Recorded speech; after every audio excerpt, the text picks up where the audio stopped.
High guys, welcome back to my new blog. सकाळी उठले, मस्त फ्रेश वगैरे झाले, आंघोळ वगैरे उरकली. मग इकडं देवपूजा वगैरे करून घेतली. इकडं नाश्त्याची तयारी केली. चहा चपाती कणिक मळून घेतलं. इकडं दोघं बापले मस्त झोपले, म्हणजे राहुल हे मोबाईल बघतायत.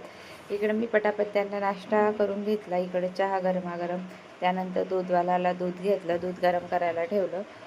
इकडे चपात्या बनवून घेतल्या पटापट, गरमागरम चपात्या. त्यानंतर प्रिशाचं उरकलं. प्रिशा उठली, ती आंघोळ वगैरे घातली, नाश्ता वगैरे करवला. त्यानंतर मग आम्ही बाहेर बसलो थोडंसं. तिचे पप्पा झोपले, इथं मध्ये गेल्यावर डॅडू डॅडू करत असते.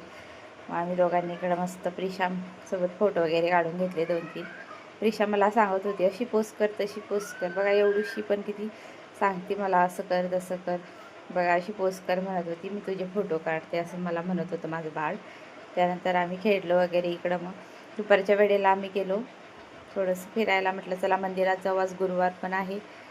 तर मग आम्ही गेलो श्रद्धा ट्रेडर्समध्ये, कारण माझ्या बहिणीला गिफ्ट घ्यायचं होतं. ते तिच्या फ्रेंडचा बड्डे होता, तिच्यासाठी मग गिफ्ट वगैरे घेतलं. त्यानंतर मग इकडं पेट्रोल वगैरे भरलं. इथं समोरच महाराष्ट्र बेकरी होती, रिलायन्स पेट्रोल पंपाजवळ.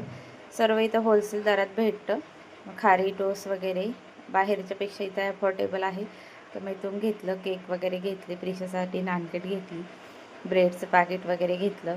त्यानंतर मग आम्ही निघालो परत स्वामी समर्थांच्या मंदिरात, स्वामी समर्थांच्या केंद्रात आलो. इकडं वातावरण खूप शांत आहे इकडचं, मस्त वाटलं.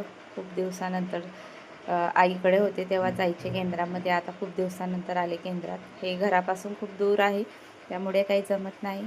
पण इथं आल्यावर मन एकदम शांत झालं. थोडा वेळ बसलो. पुस्तकं आहे, माळा आहे, आपल्याला जे हवं ते आपण जपू शकतो, वाचू शकतो. प्रिशा पण खूप छान एन्जॉय केला मंदिरात.